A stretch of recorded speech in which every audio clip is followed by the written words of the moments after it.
You're watching Channel News Asia's continuing coverage of Singapore Budget 2011. And Minister, may I come back to you and ask you about the income tax changes you've made this year for personal income tax. Why did you decide to adjust the brackets and the rates? Well, basically, middle-income Singaporeans, who are the majority, we felt that we could afford to lower the tax burden. We are in quite a strong position fiscally, meaning we're not going to run regular surpluses, but we've got a solid basis of revenue. Income and property tax, the GST, a few other sources. We've got our foreign investment income. So when you think of how to help Singaporeans, of course, our first priority is the lower income group, and we're doing several things for them in this budget. Did a lot in the last few years. The middle income group, we've done some things before. Last year, I reduced property taxes for those who did not have very expensive properties. This year, I thought income taxes were worth adjusting. There's no compelling pressure, no compelling case to reduce the top rates of income tax, not now. But at the lower ends, we felt it would be a good benefit for hard-working middle-income earners, even the upper middle-income group. Basically, we have a progressive tax system. The bulk of our taxes are paid by the top 20%, and in fact, the top 10% pays about a third of total taxes, including GST, including everything else. If you compare us to, let's say, the United Kingdom, there the top 20% would pay about 43% of total taxes. In our case, the top 20% pay about 53% of total taxes. That's what we mean when we say it's a progressive system. The rich pay more, and you try and find a way of providing those lower down, the poor, the lower middle income group, provide them with benefits that keeps our society dynamic. The middle income group was one of the focuses of this year's budget, and income tax was a very neat way of giving them a benefit, not just for this year, but on an ongoing basis. Let me ask our panel here. Do you think, Seong Seng, it's enough? Well, it's never enough, but we are quite pleasantly surprised. In fact, it was a wish list that income tax could be reduced, but Singapore is actually quite a tax-friendly environment. So we welcome the move, and as Minister said, it's a permanent scheme, so I think we are happy about it. Kartini, do you think this will address some of the middle-income concerns about rising costs in childcare and rising costs of living? I think definitely. In the last budget, there was this hope that there will be a relief in terms of personal income tax, and that didn't happen. So I'm sure the middle-income group will be happy with this. I suppose it helps also to some extent younger professionals, who are just starting out in their career and may not be benefiting from a lot of the tax reliefs. Tana, do you think workers will welcome? Oh, sure. I think during this budget, two categories of workers' needs are addressed. One is low-wage workers, as well as the middle income. And in terms of middle-income workers, how do they benefit is that two-pronged. One is in terms of the personal tax reduction. The other is the area of training. I think the workfare training scheme has been expanded to include the PMETs. And this is something that the labour movement would very much welcome. And we have an extensive number of PMETs, union members, and I think their interests are also very much of greater importance to us to keep them relevant to today's technology, today's industry-based needs. And the training element is equally important for the middle income. Yes. Prof. Lee, I want to come to you because in this budget, the elderly is also taken care of. Do you think this budget has addressed some of the concerns that you have about healthcare and the elderly? I would say that actually we're not doing enough to help the caregivers at home. So I would have liked, for example, higher relief for people who are looking after their parents or grandparents, and also help for the caregivers in terms of the subsidies and the allowances they may be able to get to look after the elderly, especially for those who are, let's say, single income families, which is very tough on them. So we need to help the home caregivers.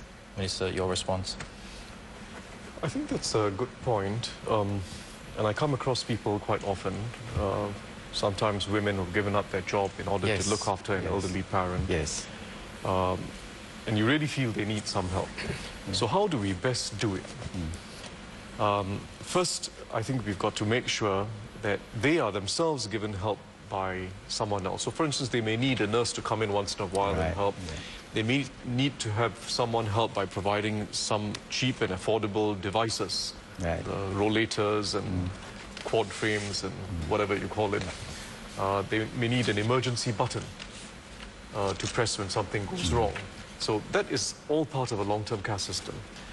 Having a thriving VWO environment with people who know each community, they know the individuals, is probably a better system in the long term than developing more and more hospital-like institutions, public hospitals. I wouldn't rule out giving some further benefits or relief over time to the individual who is a family member, but it's a very complicated matter because telling the difference between a tai-tai and someone who's actually really given up a job at great sacrifice in order to, for the right reasons, in order to look after another member of the family, is not my job. I don't know how to do it. But finding a way in which we empower organizations, community organizations, volunteers, they can tell who a tai-tai is and who's someone who's really making a great sacrifice to stay at home and look after another member of the family, not just a financial sacrifice, but it's tough.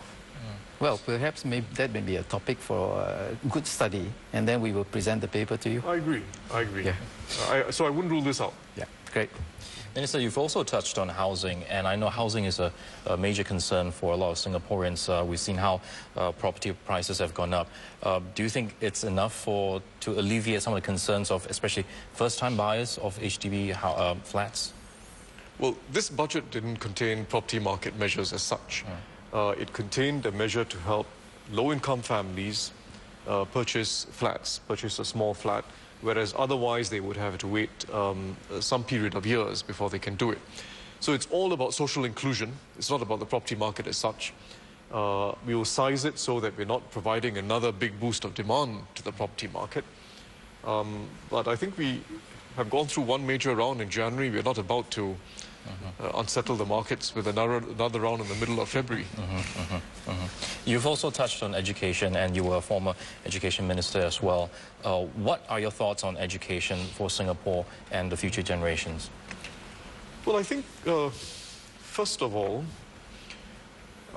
it's going to get more and more difficult over time to help kids from poor families, from disadvantaged families, to do as well as was the case 20 or 30 years ago. The kid who's now a son of an engineer or lawyer isn't poor. But that engineer or lawyer, who was his father or mother, may have been poor because their grandparents were typically quite poor. So we saw a whole wave of mobility in our system over the last 20, 30, 40 years. But it gets more difficult because those who've worked hard, who have a special ability or some special talent, or who are more enterprising, have done well. And although the grandparent was poor, they are no longer considered poor, so their children are now called children of rich kids.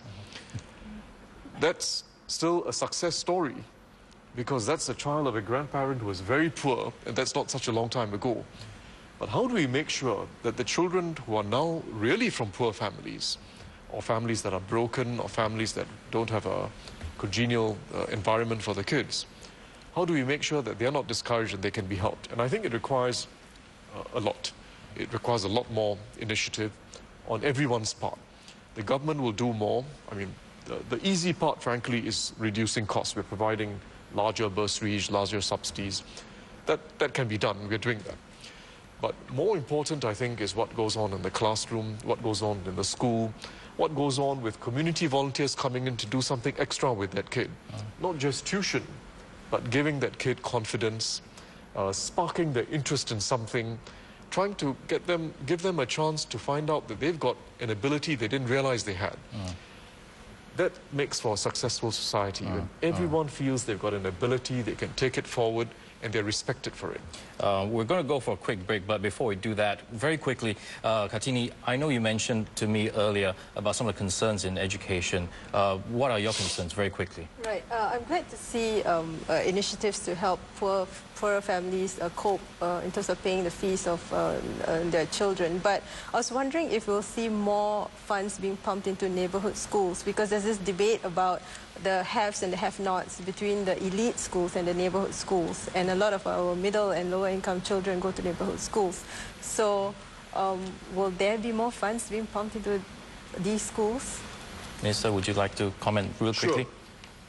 As an education minister, I visited quite a few countries, Asian countries like China, India, Malaysia, as well as Western countries. And to be frank, apart from maybe one or two European countries, I haven't come across a public school system with facilities and teachers as good as ours. And I'm talking about the typical neighborhood school. So whenever I had a visiting foreign education minister from abroad coming to Singapore, visiting academic or specialists of some sort, I would never ask them to go to the RGSs of Singapore. I would ask them to go to a typical neighborhood school. And I'll tell them, look, we are not selecting a school specially for you. You can go to any school. And that's what blows their mind. Because when they go into that school and they look at the facilities, and they look at the quality of teachers, and they just look at the enthusiasm level of the kids, they think this is a different place where every school has teachers who are recruited by the ministry and deployed on a rotational basis right round the system. And if a principal does well in a so-called elite school to prove himself or herself before advancing, we put them in the neighborhood schools with kids with much lower cutoff points, PSLE, O-levels, and so on. That's how we keep grooming our people. If you do well here, we move you somewhere else, you can do well there as well. Look at all our senior people in education. Where have they served? It's not in the elite schools. They serve in the neighborhood schools. They prove their worth. They prove their ability to excite their teachers. And that's how they are given more responsibility. All right, thank you, Minister. We have to go for a quick break. The discussion on the Singapore Budget Forum 2011 will continue in just a few minutes. Stay tuned.